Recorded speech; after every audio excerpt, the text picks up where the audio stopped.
So I have a great Kodak story. So I grew up in Rochester, New York, and my dad moved our family to Rochester to leave academia. He's a PhD chemist, and he was working at the Yale Medical School together with my mom, who's a PhD microbiologist. So total family of slackers, you know. Anyway, the two of them set up roots and they went off to Rochester, New York. And my dad worked for Xerox. So my dad was one of the first people who actually went to Palo Alto, saw the computer mouse, saw the Ethernet, did all the stuff at Xerox PARC, right? The Palo Alto Research Center, which is where a lot of the things we take for granted today were invented. And so he'd seen all that. And then he was made an offer he couldn't really resist and was hired by Kodak. So day one at the job, 1980 though. This is like, we're going back into ancient history. 1980, he's sitting across the desk from this guy called Tom Whiteley, who ironically in his later years ended up studying dinosaurs for a hobby. That's what he did, which I think is like fate. The universe is full of ironies. But anyway, so Tom Whiteley sort of out of courtesy says to my dad, welcome, you know, glad you're here. Tell me a little bit about what you see in the future. And of course, my dad had visited the future. He was just there. And so he like lays it all out. 8mm film has had it, and it's all going to be digital, and we're not going to have printouts anymore, and people are just going to use displays. And Whiteley like looks at him. Now, this is a guy who's been at Kodak probably 30 years. He's the head of the Emulsion Research Laboratory. You know, stick him in the arm, he bleeds silver halide, that kind of guy, you know. And he kind of freezes, looks at my dad and was like, okay, Wolfgang, you know, go back to the labs where you can do minimal damage. Thank you very much for your views. 1980, Kodak owned imaging. They were 5 years into having invented the first digital camera. I mean, it's just stunning when you think about it. So sometime later, I said to my dad, well, didn't it bother you? And he said, bother me in what way? My dad being very scientists, you probably know what they're like. And I said, well, didn't it bother you that you saw all this so clearly and the company did nothing, you know, or sort of faffed around the edges, but they didn't really make a substantial effort to shift their business model? And he sort of said to me, well, why would that bother me? I said, well, you know, this was catastrophe, right? And he says, well, no, you know, I'm a scientist. He asked me my opinion. I gave him my opinion. He's management. What he does with that is up to him, you know? Now, meanwhile, and the reason I think this is such an interesting contrast case, meanwhile, in Japan, there's Fujifilm.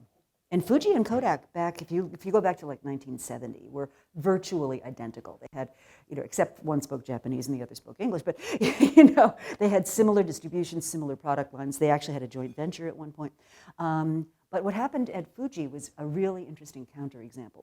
So the first thing that happened was back in the 1970s, you may remember, some of you, this, the Hunt brothers of Texas decided to try to corner the world's market on silver, which is a core ingredient in film production. So silver is part of silver halide, that's very expensive.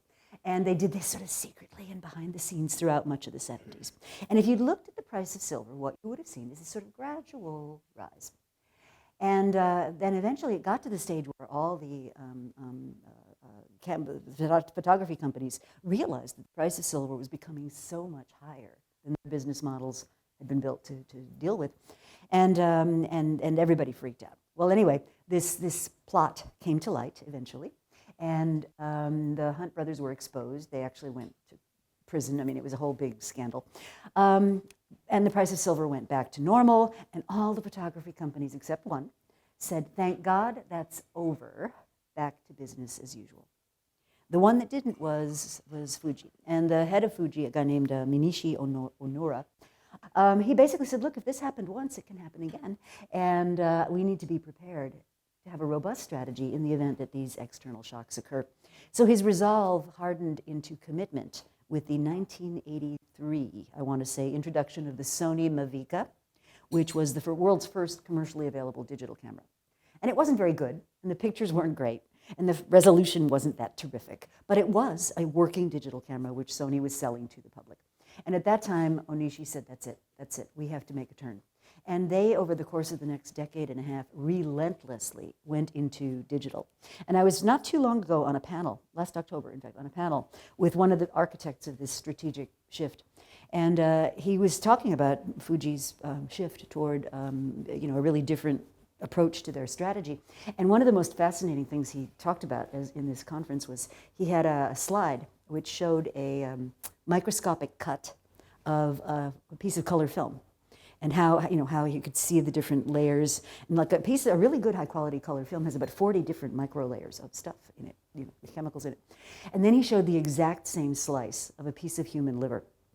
And he said what we realized was that the capabilities we'd developed in film processing could be easily transferable into healthcare, into other places where imaging was required, into other kinds of digital markets.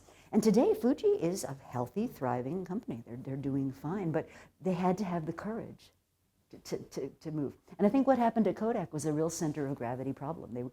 Film was so profitable, and all these other things were, you know, uncertain, and is it going to work, and we don't know. And, you know, to have the courage to really make that shift is not necessarily an easy